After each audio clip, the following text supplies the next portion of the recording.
Depois de 46 anos de regime, finalmente em 94, o apartheid havia acabado.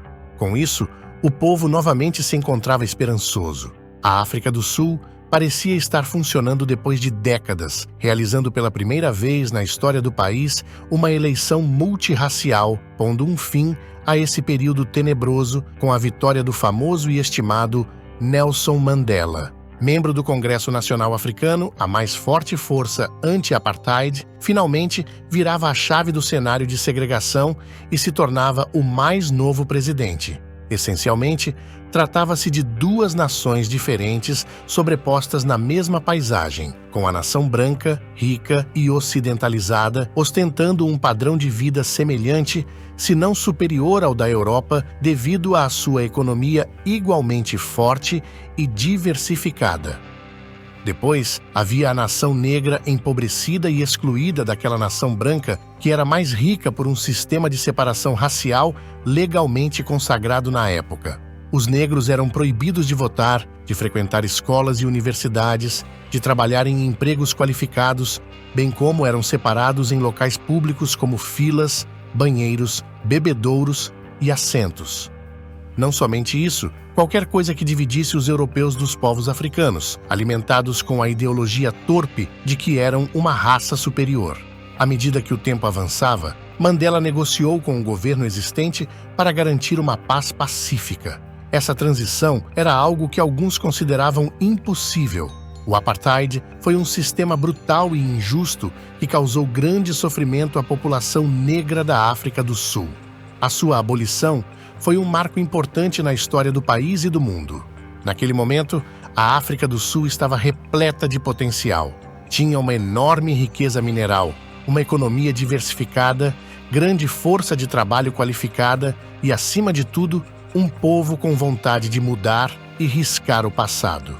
Com o continente progredindo, o mundo esperava e acreditava que a África do Sul poderia ser o garoto propaganda do potencial desenvolvimento econômico africano. Talvez a maior tarefa que Mandela e o seu partido enfrentaram era como construir uma classe média negra livre da pobreza. Nessa altura, o sistema de segregação era um desafio mais fácil de extinguir, podendo ser revertido com poucas medidas. Porém, na prática, o que restou foi uma enorme população presa no ciclo da pobreza. A população rica não toleraria ou aceitaria uma simples redistribuição da riqueza. Portanto, o Congresso Nacional Africano teve que corrigir erros históricos. Inicialmente, eles tiveram bastante sucesso nisso, à medida que os membros negros do partido se mudaram para muitos dos setores estáveis, com bons empregos remunerados no setor público anteriormente ocupados pela minoria branca. De forma mais ampla, em todo o país, a classe média negra cresceu de 1,7 milhões em 2004 para 4,2 milhões em apenas 8 anos. Um recado rápido: se está gostando do conteúdo, peço que deixe seu like e comente abaixo quais próximos temas gostaria de ver aqui no canal.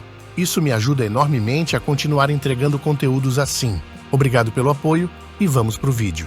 Em 2010, a África provou seu progresso quando foi selecionada para sediar a Copa do Mundo FIFA, um evento que jamais havia acontecido em continente africano.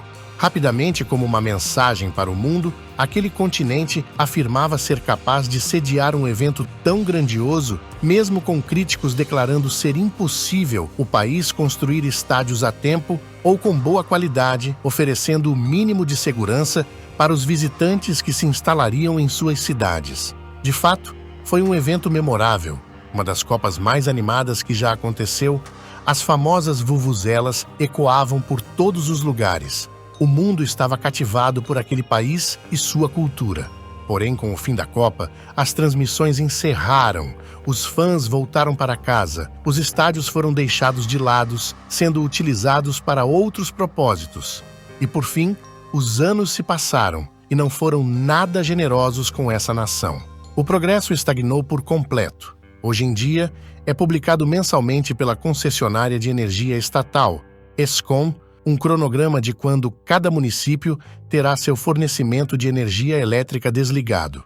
Essa companhia é responsável por alimentar 90% do país e somente esse ano registrou mais de 200 dias, ou mais precisamente, 5.858 horas de apagões de energia devido a interrupções em suas usinas elétricas antigas e mal conservadas que não conseguem atender à demanda. A companhia, por seu lado, aumentou as tarifas de eletricidade e ainda se encontra sob uma montanha de dívidas, sendo incapaz de manter as luzes acesas de forma consistente. Um histórico de profundas perdas financeiras e mau planejamento, além de alegações de má gestão e corrupção, tem atormentado a empresa de serviços públicos. O ex-CEO da Eskom, André de Ruyter, passou a acusar o Congresso Nacional Africano de corrupção institucional, estimando que 52 milhões de dólares sejam roubados da concessionária estatal a cada único mês. Ele publicou um livro em maio de 2023, Truth to Power, que detalhava os seus 3 anos na Eskom e o nível de pilhagens, saques e interferência política que contribuíram para a queda do fornecedor de energia. O atual presidente Cyril Ramaphosa declarou um estado de desastre nacional, permitindo à sua administração contornar obstáculos burocráticos para poder acelerar novos projetos energéticos e reparações de equipamentos. Tudo isso ocorre também por conta de décadas de manutenções adiadas em um sistema de energia projetado principalmente para atender a minoria branca do período apartheid. Mesmo com carvão abundante no país, construir mais usinas para queimá-lo na última década tem sido um processo difícil, pois vem sendo atormentado por conflitos trabalhistas, má gestão e defeitos de equipamentos. As falhas nas fábricas transformaram isso em um problema crônico, um país que, em algumas partes, parece tão desenvolvido quanto um país europeu sofisticado. Contudo, é frequentemente mergulhado na escuridão, da mesma forma que os seus vizinhos africanos mais pobres. Não somente isso, a África do Sul vem falhando cada vez mais em fornecer quaisquer tipos de serviços públicos com o mínimo de eficiência. Em 2018, a cidade do Cabo quase se tornou a primeira grande cidade do mundo a ficar totalmente sem água. Os reservatórios da cidade se esvaziaram durante uma seca, uma crise criada em parte pela falta de responsabilidade do governo. Nessa mesma cidade, foi registrado um número crescente de turistas ficando presos nos teleféricos por conta da eletricidade precária. Esses repetidos cortes intencionais com duração de horas também afetam diretamente os serviços de distribuição de água, uma vez que as bombas não funcionam sem energia. De maneira mais ampla, a proporção de famílias com acesso à água começou a piorar muito nos últimos anos devido a uma infraestrutura hídrica colapsada. Resultado disso, são dezenas de pessoas morrendo em periferias por conta da cólera, uma doença praticamente extinta do mundo desenvolvido graças a modernos sistemas de saneamento.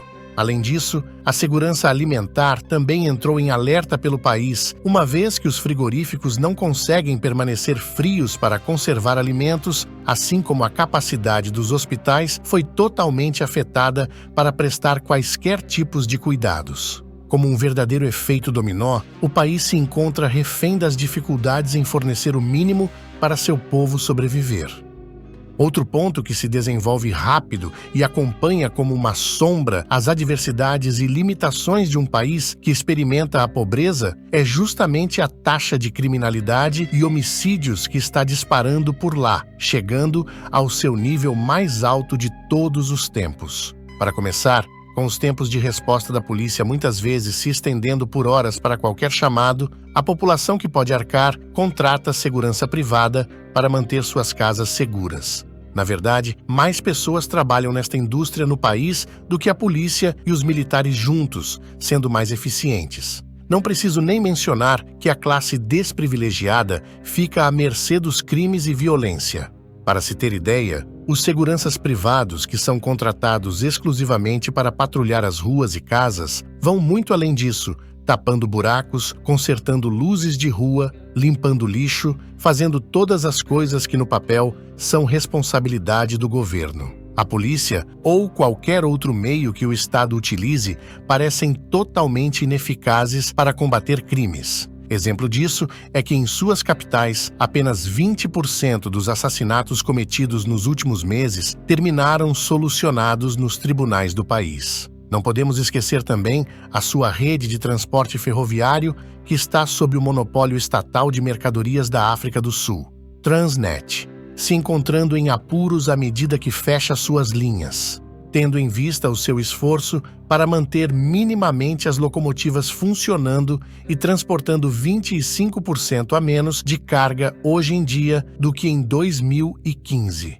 sendo extremamente afetada pelas enormes restrições de um setor industrial lucrativo e centrado na exportação do país. Não importa para onde se olhe, é difícil encontrar qualquer caso em que um serviço governamental esteja melhorando na África do Sul.